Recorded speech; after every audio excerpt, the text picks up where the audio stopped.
Good afternoon, everyone.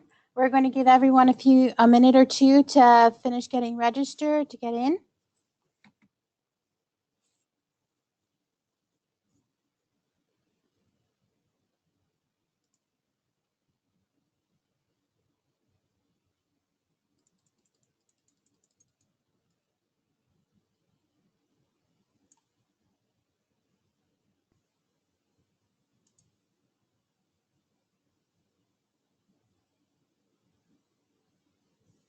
All right.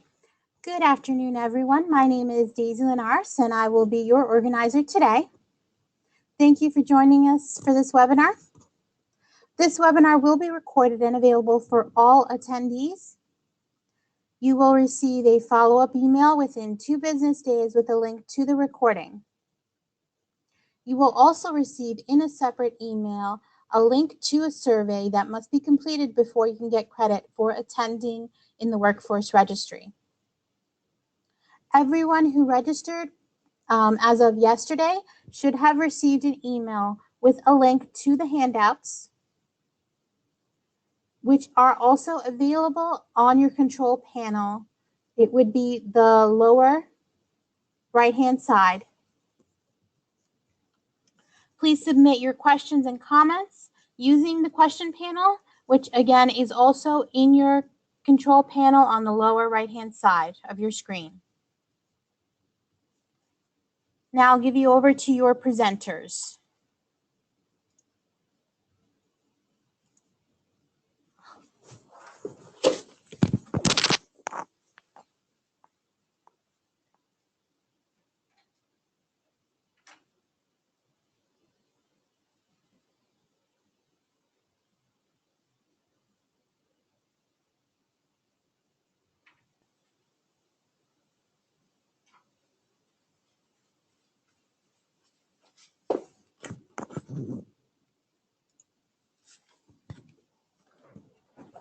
Okay, 1 minute, we're experiencing some technical difficulties. All right, and now here's your presenters. Welcome, everyone. This is Grow New Jersey Kids, Building Your Business Brain. I'm Holly Kaczynski, and I'm with my co-presenters, Lisa Bresson, Melissa Rivera-Serna.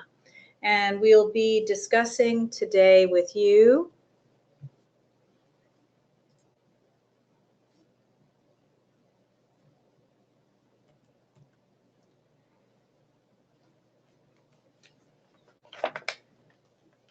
our key objectives. They are the basics of budgeting and strategic planning, retaining staff and assessing work climate, reflective teaching practices. At the conclusion, during our presentation, we will be putting up several polls. We want to solicit your input so our presentation can be tailored to what your needs are. And plus, we want to learn a little bit about you. At the end, we will discuss a small summary of objectives. We'll take your questions and we'll display resources. So let's get started. Here are our objectives again. During the survey portion, you'll be asked if we've met these objectives.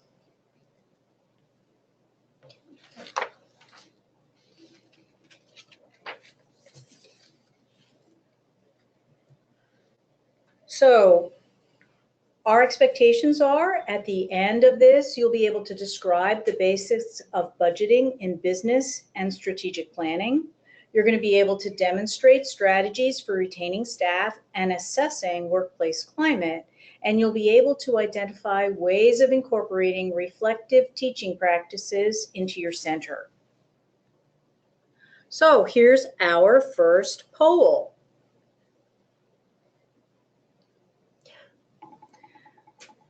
First of all, are you a center owner or a sponsor? Are you a center director, or do you have an administrative role? Are you a teacher or teacher assistant, a family child care provider, or Grow New Jersey Kids staff or other. Your poll is on the screen. Please click 1, and the results will be up shortly.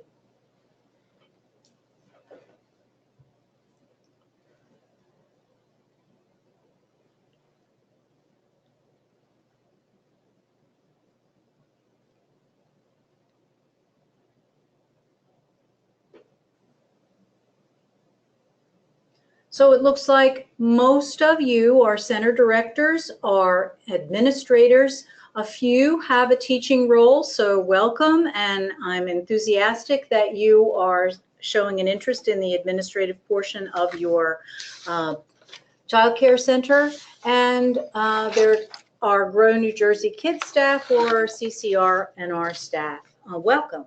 We're looking forward to sharing what we have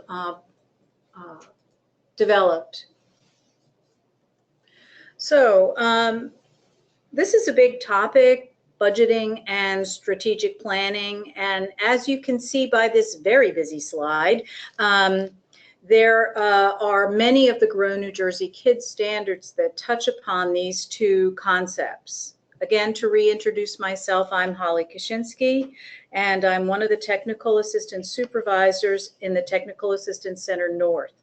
I happen to have a little bit of budgeting and financial background, having worked in finance and purchasing in my life before Grow New Jersey Kids. I'm going to be talking to you about some important concepts and how the concepts relate to these standards. So I'd like to do a quick review of the Category 5 standards that relate to budgeting and planning.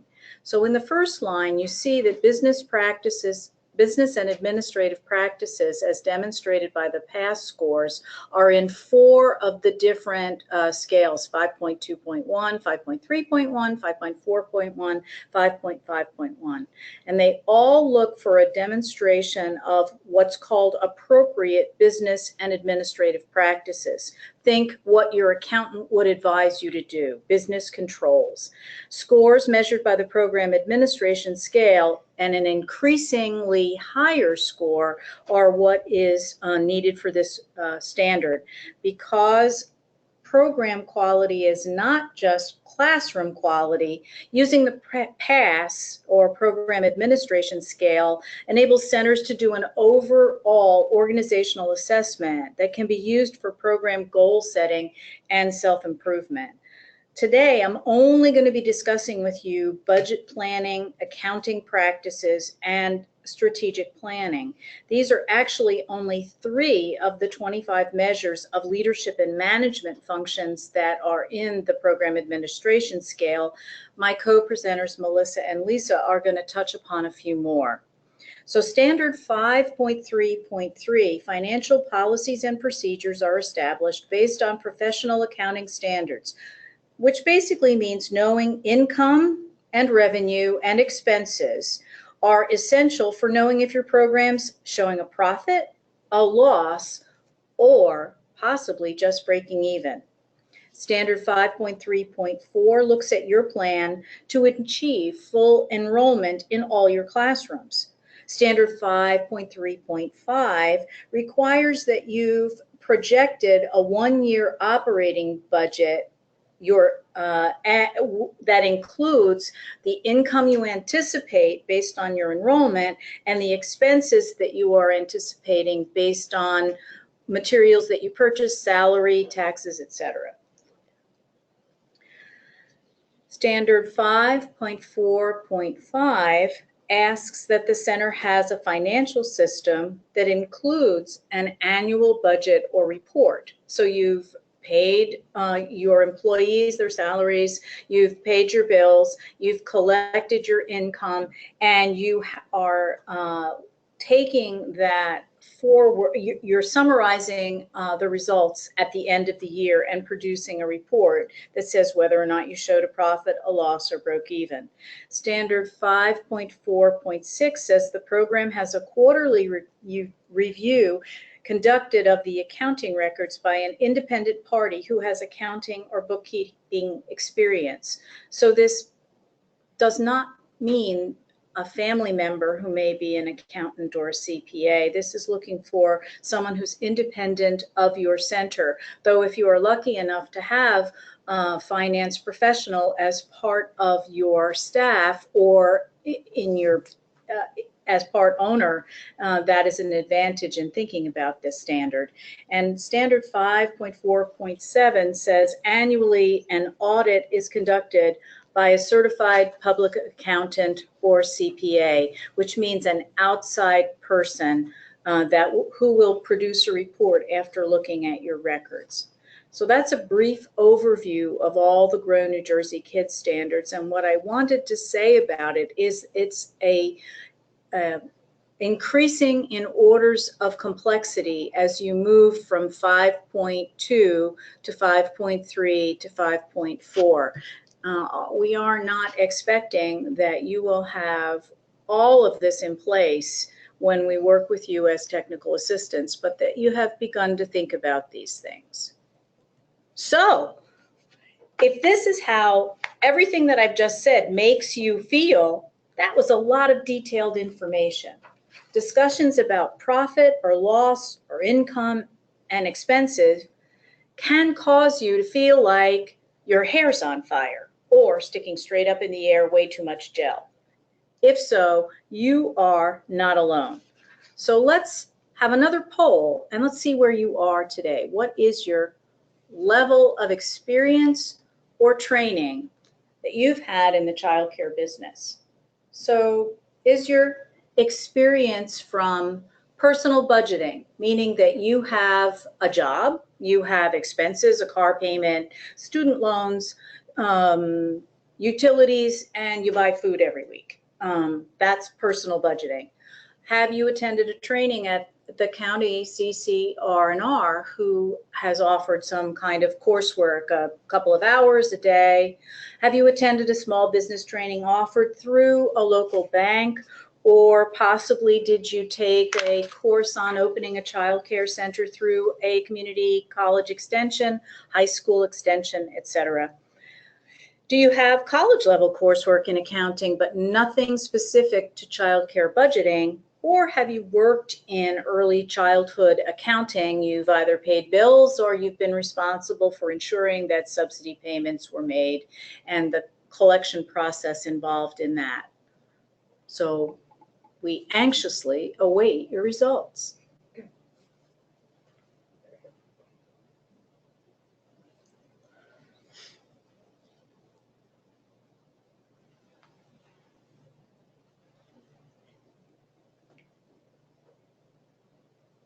I feel like I should be doing a song and dance here. I don't have anything to say, so please respond so we can see what your experience has been.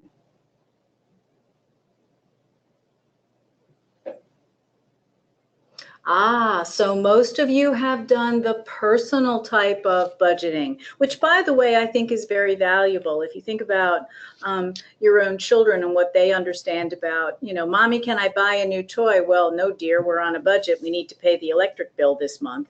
That is what many people have. And I think that that's valuable budgeting and financing. Those of you who've had work experience in early childhood accounting, I wish this was interactive so we could ask you some questions. And if you attended a training at a county CCR or if you have college level coursework, great for you. Okay, so let's move on to the next slide.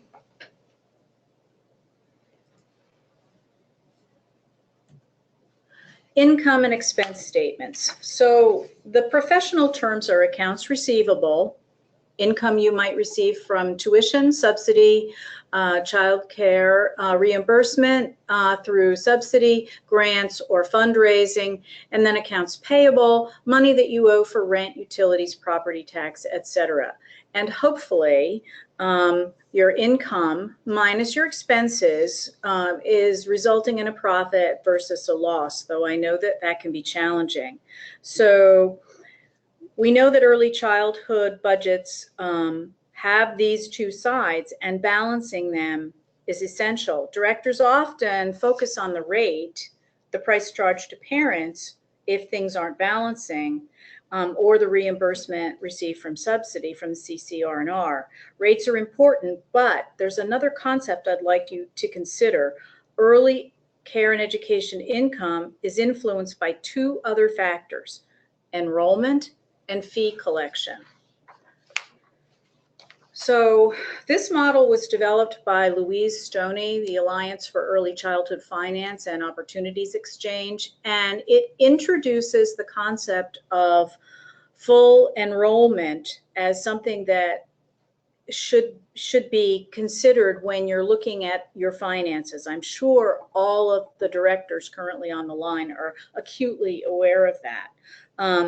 If children aren't enrolled, the funding simply doesn't flow. And almost all early childhood income is tuition collected on behalf of the enrolled child. Government or grant funding is rarely provided as operating support. These are third-party dollars typically linked to specific children, think United Way or child care subsidy slots.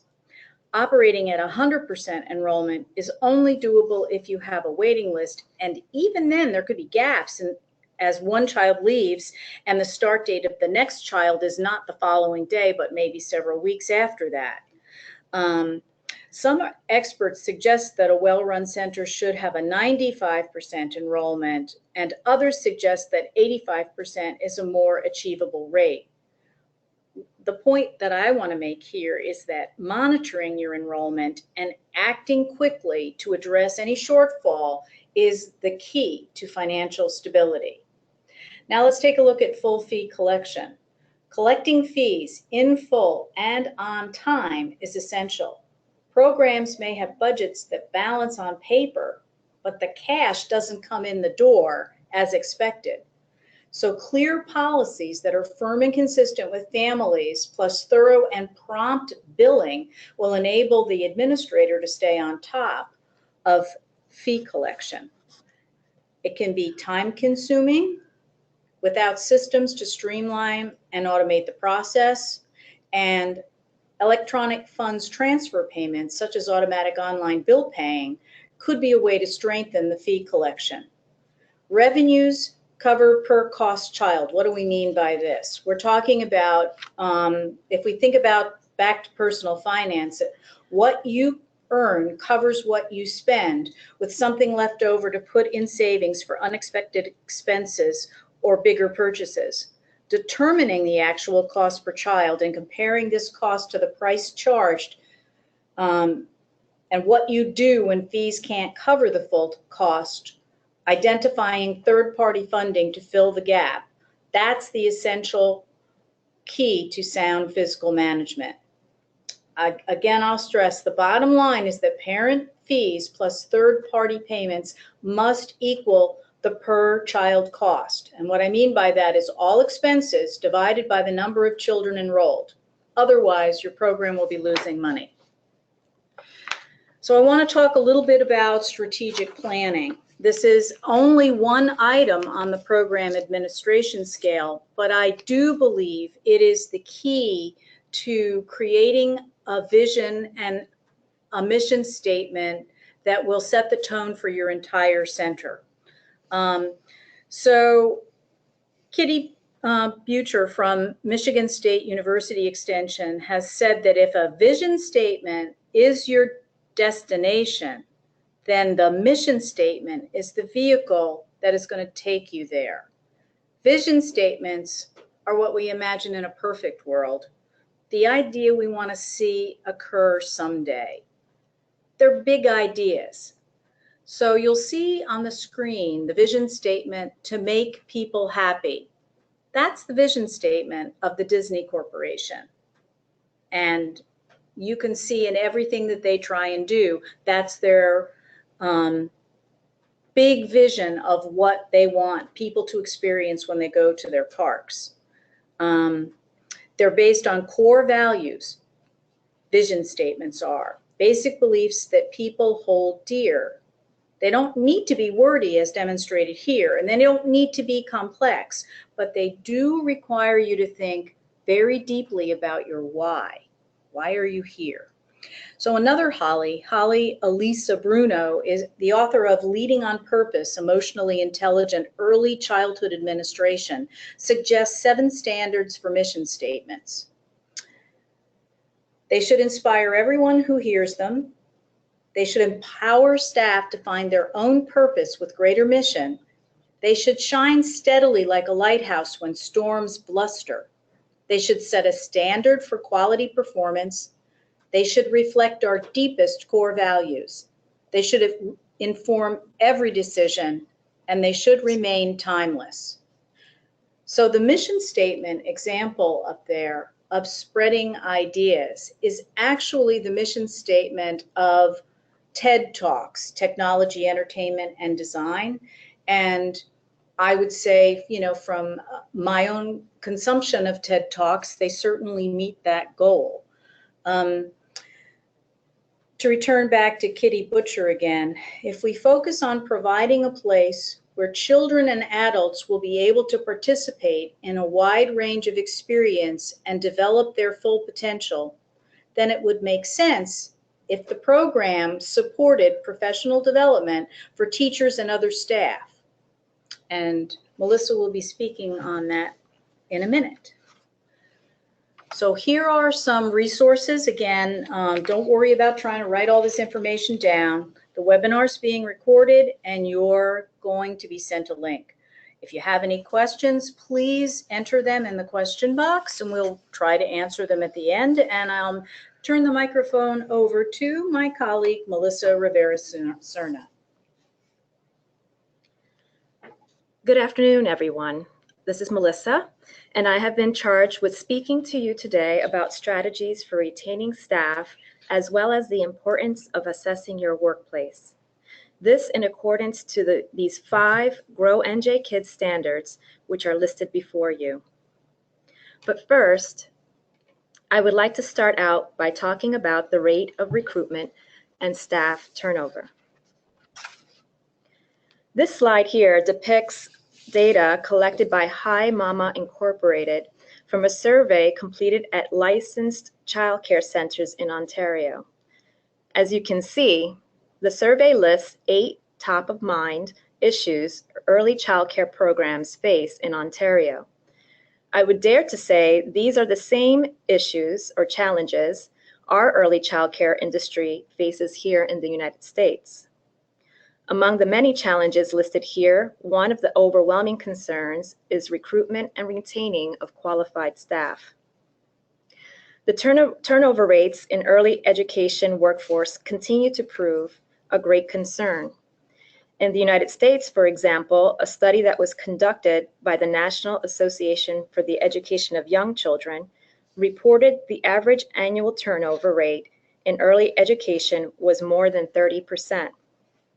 This, while other sources, such as this one here, reports the number to be closer or as high as 40%. An underlying ramification of this high turnover rate, as you may know, is that children aren't able to develop a secure bond with their frequently changing teachers. This notably is a factor that harms a child's social and emotional development. So we ask ourselves, why do the staff turn over? And as we look at this slide, it sometimes feels like you may have a revolving door because it seems to be such a vicious cycle. There's a recruitment process that usually leads to a poor fit, or maybe it is an unpleasant work environment that gives cause for the staff to start the turnover process. One of our Grow NJ Kids standards, 5.4.4, speaks of the importance of documenting and tracking staff teacher turnover. I'd like to conduct a poll at this time, and I ask that if you are a director, to please answer this question. However, if you are a teacher, you may also answer as well if you're aware of this. Do you currently track your teacher turnover? If your answer is yes or no, please take a moment to answer now. As we launch this poll, we will give you a few seconds for your answers.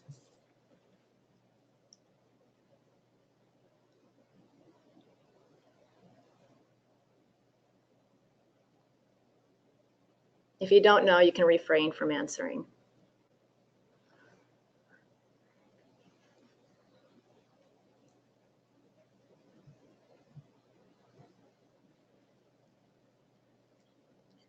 These polls take a little longer than I thought. It's a tough question. It's yes or no. Okay, well, it looks like there's a majority that have answered in the affirmative. So those of you who may have answered no to this question, please note that there is a simple fix. The next slide I will show you is a simple Excel spreadsheet that you can use for tracking. If you do not have Excel, you can create a ledger with paper and pencil. This example here of an Excel spreadsheet, it simply reads with the employee's name in the first column, then the hire date, and the training or orientation dates, you may want to track those, and the exit date. As you can see, with the exit date, there should be accompanied with that an exit interview date. And you may ask, well, what is an exit interview? An exit interview is a meeting conducted at the end of an individual's employment where you learn more about the reason for the employee's leaving. You can ask questions like what the employee liked or disliked about their job. It is actually proven to be one of the methods to reducing staff turnover and increasing teacher retention. There are a number of ways that you can conduct these exit interviews, either in person, over the phone, through paperwork upon the exiting, or through online media. One suggestion I have is that you use SurveyMonkey. It is a free online survey method, and it's proven that online surveys tend to have the highest rate of participation from former employees. Attached to this PowerPoint presentation, you should have received a sample of an exit interview questionnaire. With that said, I'm curious to know how many of you do take or conduct an exit interview upon your staff leaving. So let's conduct another poll here. Again, this question is for directors, but also if you are a teacher and have participated in exit interviews in the past, you can answer this question as well. So how many currently conduct exit interviews? We'll give a few seconds for your answers. I never know what to say at an exit interview. Should I tell how I really feel, or should I be more politically correct in case I want to come back? Well, that's why the online survey is good. Right. That's probably a thought that goes through many people's minds. Okay, so it looks like there are a majority of you who've said yes, that you do conduct exit interviews or you have participated in exit interviews. As I stated earlier, an exit interview is an excellent way for you to obtain this much needed information. So it looks like 71% said yes and 29% said no. This information upon an exit interview can really help understand your program structure and climate, and it will provide you the underlying reasons for your employee's departure. If nothing else, the information that you have collected through these interviews will surely give you food for thought. Speaking of which, let's start thinking out of the box. How can directors and administrators improve retention in their programs? One of the ways, which is the most obvious answer, is to improve staff retention is to increase compensation levels and provide more benefits. Our Grow NJ Kids standard 5.3.8, which is at a star level 3, describes having at least one of the following benefits: paid vacation time, sick time, health insurance, tuition or professional development reimbursement, or a retirement plan option. Another Grow NJ Kids standard at the star level of 5 is 5.5.2, which describes having at least 2 of the previously mentioned benefits. So this, of course, costs money, and with funding being one of the many issues early child care programs face, this answer usually is one that poses great challenge. So this is when owners and directors need to begin to be creative and start thinking out of the box. Start with your recruitment process, which is proven to be one of the best strategies for improving retention, is to begin by hiring people who are best suited for your program or organization. Secondly, think carefully about where you are posting your jobs, how candidates are asked to apply, and how applicants are selected. This too can play a role in the kind of applicants you receive. So when I mention thinking outside of the box, I would like to start with thinking about benefits. What are some benefits you can offer that don't necessarily require a lot of money? To get you started in your thinking, I have created a list of 10 benefits that I believe don't require too much money and can get you started. First is flexibility. Flexibility will allow your staff the freedom to understand that they can have a work schedule that is benefits them. Second is autonomy. Giving teachers the freedom to manage their programs is very important. Third is verbal praise, or giving some sort of public recognition of good work. Fourth is a shout out. So many of you may have Facebook page or Twitter, some sort of social media. Why not put that out so that parents can also see when your teachers are doing the wonderful work that they're doing, and maybe even allow the parents to give a shout out to the teachers. Fifth, these are a couple of ideas that were presented to me when I was at my previous employer. Fan club cards creates a way for other colleagues to recognize the work of the teammate within the organization. Each time we received X amount of fan club cards within a certain period of time, we would receive a day or a half day off. For example, if I received 5 fan club cards from a colleague or colleagues within 1 month, I would receive a half day off. You can set your protocol for your fan club cards as you wish. There's something else called the ABCD, which is an acronym that stands for Above, Beyond the Call of Duty.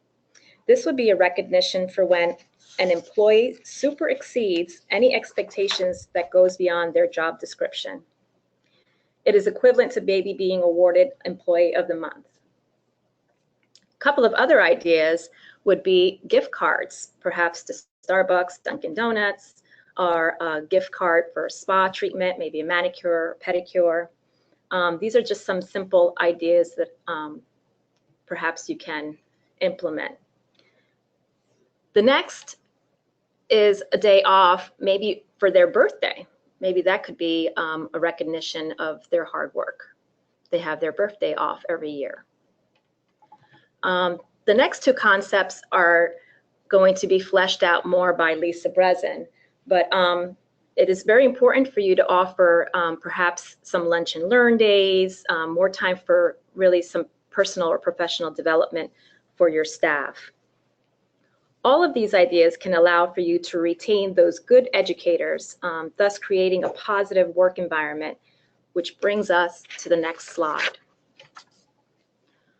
Workplace culture and climate. What does yours look like? I'm not going to take a poll right now, but I would like you to think about that question. A positive work environment makes employees feel good about coming to work, and this provides motivation to sustain them throughout the day. So these are some ways you can create a positive workplace climate or culture. First, be present for your staff. Second, Be a mentor or coach for your staff. This will be further spoken about by Lisa Brezen during her part of the presentation. Be empathetic, understanding, and caring towards your staff, but most importantly, be consistent. Have a gossip-free policy for your program. This is one that I'm sure may be a sentiment of many. Gossip-free environments really are a place where positive focus can be on communication. It is an environment that allows for collaborative and creative and inspiration of employees. It is an environment that allows for colleagues to genuinely be happy for other people's accomplishments. It provides an energetic place, a place where possibilities and innovation are just beyond our horizon. And above all else, it would be a place where respect is upheld. And that gives security to many of our employees when they feel that they are being respected. It gives them a true understanding of their purpose at your center. The next one is a Grow NJ Kids standard, which is found at both level 3 and level 5. And it talks about the recognition of career lattice. So it speaks about supporting a career lattice system and rewarding educators when significant accomplishments are made. Lastly is feedback. This is another Grow NJ Kids standard, standard 5.3.6, which allows for you to solicit input from staff and families regarding the success of your program. This will allow you the information you need to create a comprehensive written improvement plan for your program. If you are a flexible director who recognizes your teachers' efforts and hard work, if you treat your teaching staff as professionals and lead by example, if you provide a positive work environment, which includes encouraging teamwork, if you have a collegial and supportive culture where camaraderie is held in high regard, I believe these are the things or some successful ways to have a positive climate. However, the most important factor in creating a positive work environment is you. You must not only think outside of the box, you must also lead outside of the box. As a director or administrator of early child care programs, you set the tone for your work environment. There's a phrase coined by Mr. Larry Sen that says, shadow of a leader, which suggests that the biggest shadow we bring to work each and every day is our state of mind or our mood. An article entitled, Effective Coaching, What's Your Stance?, featured in the Young Children Journal of the NAEYC, published in November of 2015, spoke about this shadow of a leader phrase. And it read, quote, a shadow of a leader is the way a leader conducts him or herself. It is guided by her integrity and views of her team. If a leader's shadow is optimistic, then the team tends to feel more optimistic. If a leader's shadow is aggressive and pessimistic, then it is likely her team feels uncomfortable and stressed. So your state of mind, your stance, if you will, really does affect how you make decisions and what you decide, which in turn affects how others ultimately respond to you. Lastly, I would be remiss if I did not take a moment to ask all early child care professionals who are listening to be advocates for policy change. We must take action to support the field of early education in a broader sense. So please check out the resource on 0 to 3, Talking Points for Childcare, so that you can write or call your local legislators and politicians and increase understanding of the importance of our work. I thank you for listening, and I'm turning it over now to Lisa Brezen. Hi, everybody. This is Lisa Brezen. For For this portion of the webinar, we're going to be talking about reflective teaching practices standard 5.5.3. The standard states systematic opportunities are offered for teachers to engage in reflective practices through the use of peer groups, coaches, and/or mentors. As you go through the Grow NJ Kids standards, you'll notice that this standard is up in the 5-star level. But that doesn't mean that only centers going for a 5-star rating can and should do it. It's up in the 5-star level because to provide opportunities for reflective practice for teachers is one of the most high-level important practices that you can incorporate into your center. And throughout this portion of the webinar, you'll see why it's so important and hopefully how you might make it happen in your center. We're going to define a few of the terms in this standard. The first term is reflective teaching practices. It's a personal tool that teachers can use to think about their practice. It can be a private internal process or one that they share with colleagues. Reflective teaching isn't just about summarizing what happened in the classroom. It's really thinking about what happened and deciding why things went the way they did. So for example, a teacher might say, that large group time went really great today, and I wonder why. I wonder what I can do to make sure it continues like this. Or a teacher might say, this circle time has been a disaster lately, and I wonder why. What do I need to do to change it up to meet the needs of the kids? Peer groups are small groups of teachers who get together to discuss their practice, share thoughts, and offer ideas. A coach is someone who engages in a task-oriented relationship with a teacher. I'm going to go a little bit deeper into the coaching relationship a little bit later. And a mentor is someone who engages in a long-term, power-free relationship with a teacher that benefits both people. It's similar to a coach, but generally it's more of an equal relationship. It's usually someone who's more experienced and who models positive behaviors and then can have reflective conversations with the mentee. Sometimes it is a more experienced peer, and this type of peer-to-peer mentoring works really well. So for another poll, I would like to know for directors, and if you're a teacher, you can answer if you have or have not engaged in this practice. Do your teachers have the opportunity to engage in reflective teaching practices in peer groups, coaches, and/or mentors?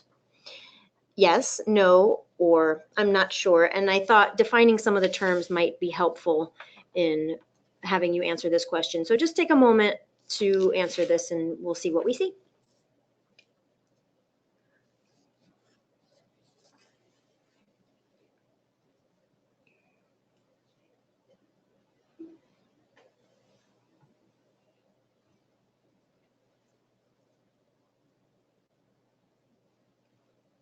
So we're still waiting for a couple more responses. And here we go. So it looks like 52% said yes, 40-something% said no, and a couple people said I'm not sure. And thank you for that honest answer, because sometimes even after some descriptions, we might not know. But I hope after this you might have a little bit better understanding.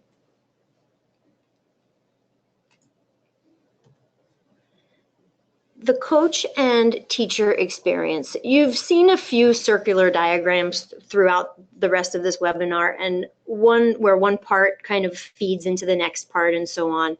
And for this particular model, we're going to start with a plan. Teacher is going to identify a goal.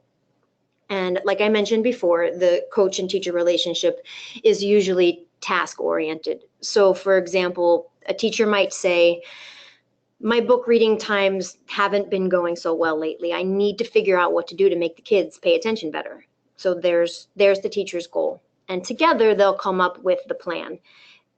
where instead of the coach saying, well, you can try this, do this, and that'll work, the coach might say instead, think about your most successful book time recently. Why did that work? Or which is your favorite book to read to the kids and why do you love it so much? They're drawing on the teacher's previous experience to begin to shape the plan. And through reflective conversation, they come up with a plan. So let's say for this goal, they decided that the teacher is going to use a puppet of one of the book characters during the next reading, and that's her plan. The second step now is to act. It's real tasks. The teacher's going to try it out, maybe once, maybe twice, and see what happens. At this point, the coach is going to observe the teacher.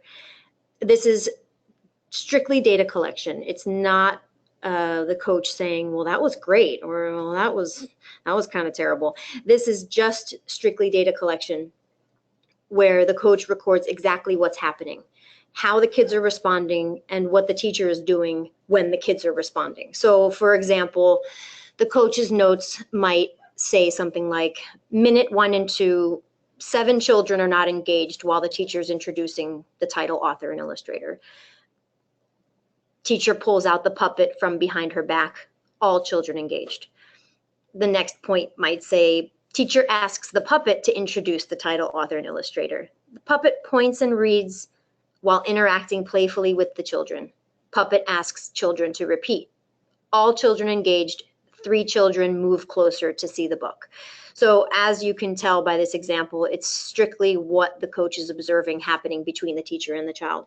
And one of your handouts today was a sort of a sample data collection sheet. You can change it and modify it depending on the activity that's being observed, but it's just one example to use as a format. After the observation is the reflection piece. And the first question from the coach to the teacher should always be, how do you think that went? How did that feel to you? And during that discussion, that's where the data is brought in. And the pair can look at it together and figure out, okay, what was great about this experience for the kids and which parts were still challenging. And during this whole conversation, it's not the coach telling the teacher what she did right or wrong or how to fix it. It's the teacher figuring it out for herself. All the coach did was provide the data. So now you can kind of see the cycling part where prior knowledge is used to shape how we move forward. And just a few general points about the coach and teacher experience. It can be peer-to-peer. It can be director to teacher or another individual like a teacher coach or lead teacher. It can be an ongoing relationship. It is an ongoing relationship, and it's also based in real practice. Like I said, it's based on the observation and reflection piece. And there has to be a willingness on the teacher's part to be open to change and growth, while the coach needs to be able to facilitate that through reflective questioning. The next part we're going to talk about is peer learning communities. A few general parts about PLCs, a few general things. It is a judgment-free space. Everybody who's participating needs to have a willingness to be open and change to growth and has to be strength-based. Generally, they're informal. It's not a workshop. There's no presenter. They're usually led by a peer or a coach, not necessarily the group's direct supervisor. It can be a pre-decided upon topic, or it can just be an open discussion where the group gathers together and sort of decides where they'd like the discussion to head that day. And always reflective conversation is present in the PLCs. Lots of, I wonder, or how can I do this? And everything is either based in practice or theory. PLCs in your center and with Grow NJ Kids. We're going to talk a little bit about how you can use the PLCs that Grow NJ Kids organizes to branch out and bring them to your center. So this is more of the nitty gritty, the who, what, when, where, why, and how. Who? Generally, they're small groups of teachers facilitated by a teacher or a coach who can guide the conversation positively and ask reflective questions. So not a presenter, but a facilitator. The person should be skilled at asking questions. They don't necessarily need to have all the answers. They're more of a guide to bring the conversation back to the decided upon topics. Like I said before, it's an informal gathering, no more than 10 participants. Note-taking is definitely a plus. These work best in smallish groups where there's enough people to keep the conversation flowing, but not too many people as to overwhelm the participants that are there. Throughout my journey of being a facilitator for PLCs for Grow NJ Kids directors, I decide what is my role here today. And what I've found works best in this situation is my role in a peer learner community is as a peer. So I ask reflective questions and I think about my own experiences in the field, whether it's previously as a classroom teacher or as a teacher coach or in classrooms that I have visited throughout my work with Grow NJ Kids. I do take lots of notes that I share with the group afterwards. And this is so that the participants can reflect on what we've discussed and possibly bring it back to their center. When can they happen? They can happen at lunchtime, they can happen after school, or during designated professional development time. I'm going to go into that a little bit more later. Where can they happen? They can happen at your school. They can happen at one of our Grow NJ Kids Technical Assistance Centers. They can happen at a home or at a neutral location somewhere in the community, like a library or some sort of community center.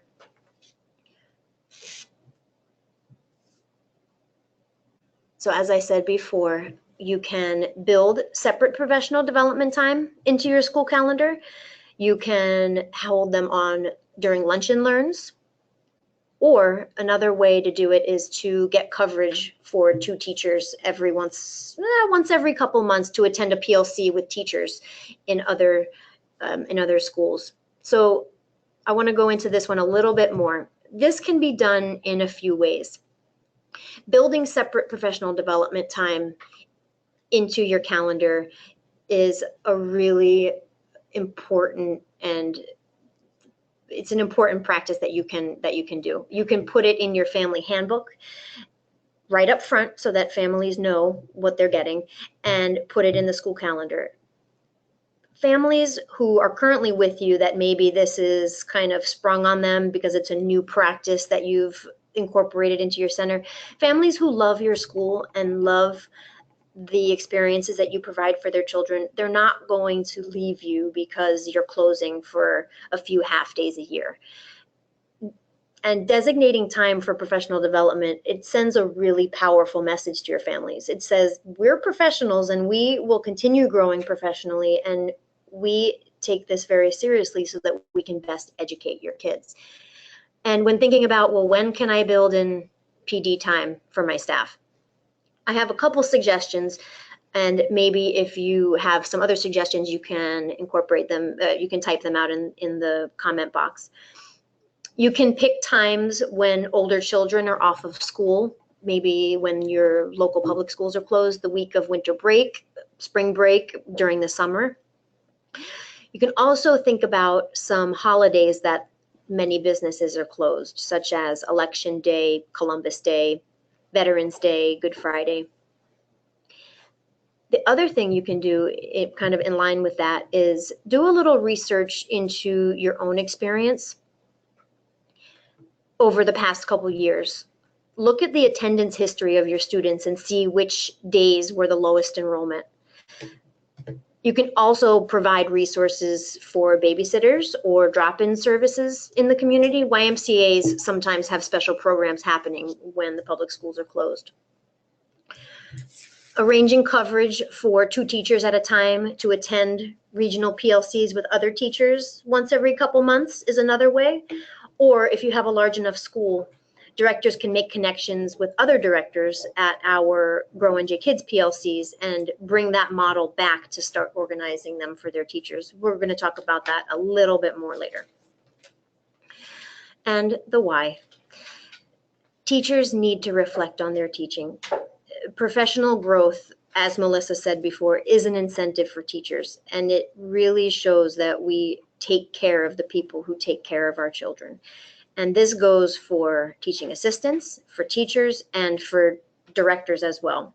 And it goes back to what Melissa talked about with incentivizing teachers and creating a positive work climate where they feel valued and respected, and their own professional goals are valued and they're helped to achieve them.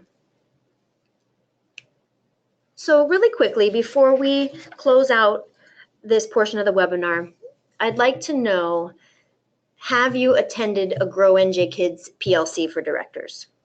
So you can answer yes, and I'll continue to go. Yes, but I don't really find them helpful.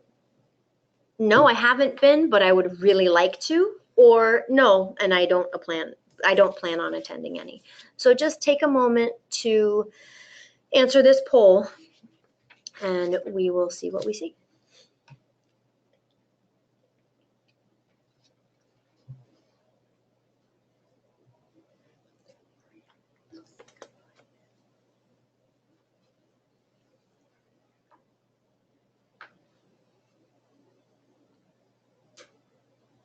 I had to make sure to honor everybody's opinions with this poll.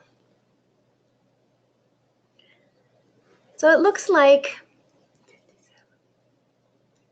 the majority said no, but I would really like to. That's the best answer. These are really great results. If you have come to them, wonderful. We hope you continue to. And if you haven't, I definitely suggest coming to make connections with the Technical Assistance Center and with your peers. But in addition to the connections that you make at these, they serve as a model for how PLCs can be run at your center with teachers. If you can't make it, send someone who you think can facilitate them at your center, perhaps a head teacher or a classroom teacher who has positive leadership skills. On this slide, just so you can kind of get a feel for the flow of them if you haven't been, this is just a sample agenda that you might use at one. Let's see. So the first thing, an icebreaker activity. Get to know one another a little bit. Discussing group norms is a really key part in the beginning. You're discussing confidentiality. You're discussing that this is a safe, non-judgmental space and that everyone pledges to be strength-based. At this point, the facilitator might ask, what's on your mind? And which direction would the group like to go within the topic? And at that point, the facilitator would jot it down so that everybody kind of has touch points to go back to throughout the discussion. After the discussion, a review and a reflection is always great, and a list of ideas and topics for future PLCs. When I mentioned before that the facilitator's role was to ask reflective questions, these are just a few examples. They're definitely, they don't have to be done in succession. They don't have to be done every time. They're more of just kind of something to keep in your back pocket. Why do you think this might be happening? So this question would be maybe if a teacher brings something up, something that happened in the classroom. The facilitator might ask, well, why do you think this is happening? And what were you thinking and feeling? And has anyone else ever experienced anything like this? And this is where the entire group starts to get talking. What resources do you already have to support you in this? What else do you think you'd need? That kind of gets the group thinking. Does anyone else have any resources or ideas they might share? This is a way to involve everybody in the discussion if you happen to be discussing one teacher's experience. it's interesting. There's an acting term called breaking the fifth wall. And that's where a person is no longer just part of the audience, but they become a part of the show, where they've kind of pulled the curtain back to see how things are done behind the scenes. And that's what we'd like to see happen when you do attend a PLC. Take note of the structure, take note of the flow of the conversation and what the facilitator's role is. And the facilitator will be more than happy to share tips and strategies for you to bring this model back to your center. And aside from looking at the structure, ask yourself, what do I like about this? What don't I like? But really, most importantly, ask yourself, how does it feel to be here? And use that feeling to guide your model for organizing PLCs at your center. And thinking about how your teachers will benefit and grow through reflective practice, whether it's through a teacher one-on-one coach model or the PLCs.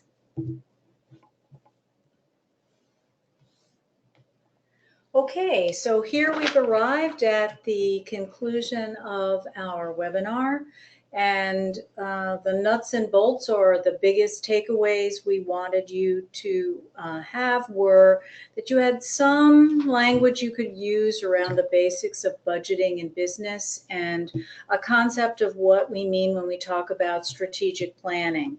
Melissa covered strategies for retaining staff and assessing workplace climate, and Lisa talked about how you could incorporate reflective teaching practices into your center.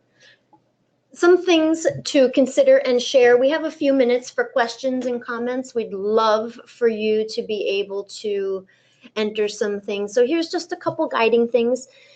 Maybe share one helpful thing that has worked for budgeting in your center. What's one idea that you'll incorporate moving forward to create a positive work climate?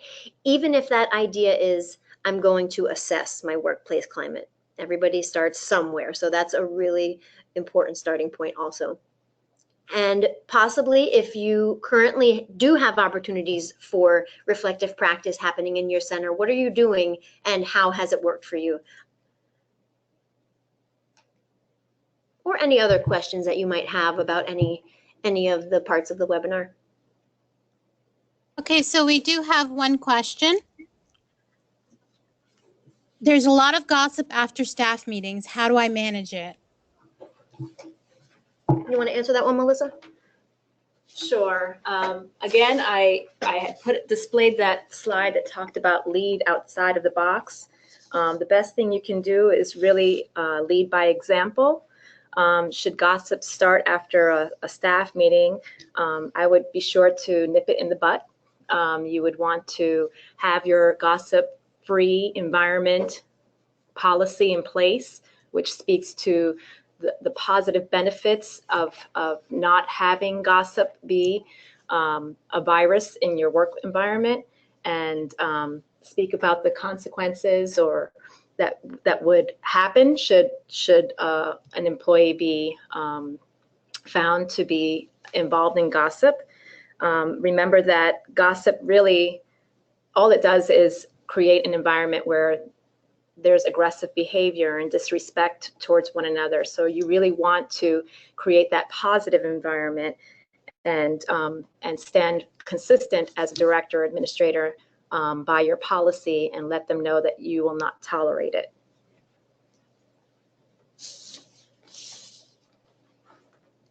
Okay, we have another question. How can I make sure my families pay on time?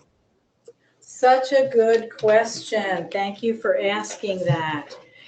So I think that the most important thing that you can do is to develop a relationship with your parents at the beginning by setting out your expectations clearly.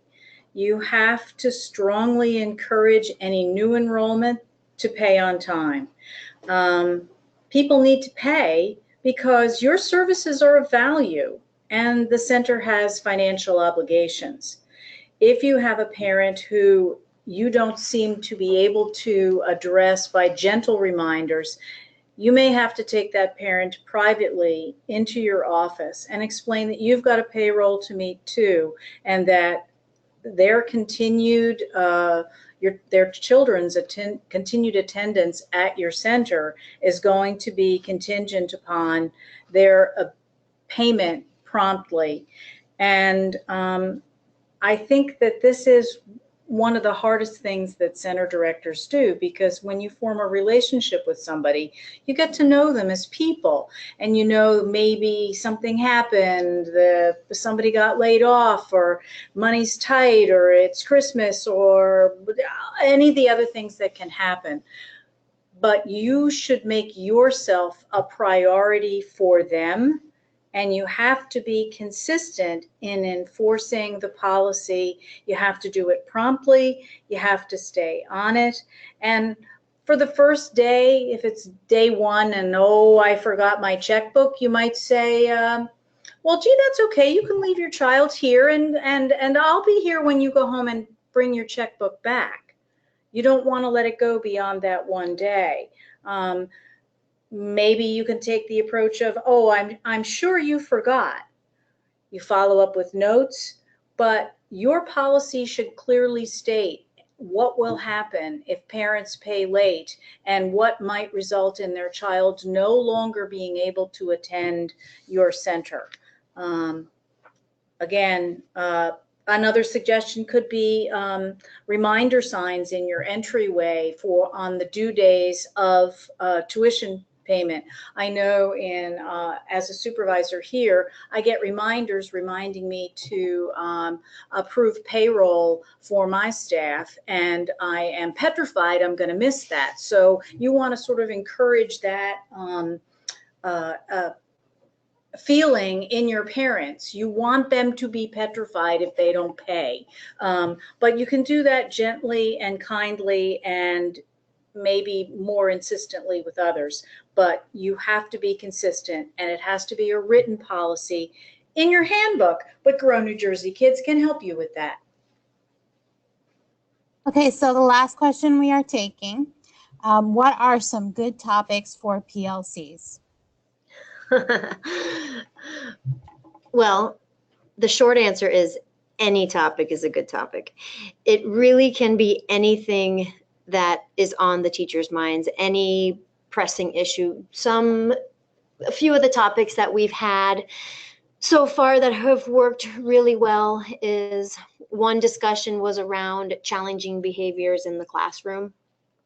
We've had one about leadership styles and how the director's communication and leadership styles affects the climate of the center.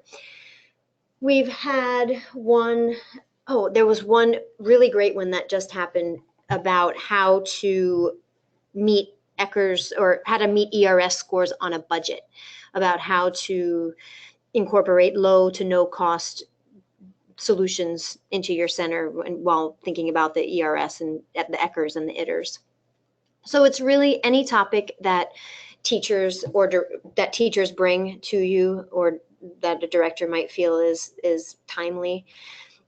But again, the PLCs don't always need to have a topic. Sometimes they can just be an open discussion. The important part of the PLC is that people are talking, and that people are speaking from a strength-based, non-judgmental way, and that everybody is able to reflect on their own practice and realize that there's a whole community of early childhood professionals out there, and this is just one slice of that. I hope that answered your question. Well, we thank you for participating this afternoon in our webinar, Building Your Business Brain. We surely hope that this was a helpful time for you and helpful information. And we look forward to receiving your feedback via the surveys that will be sent out shortly. Thank you. Thanks very much for participating. Thanks a lot.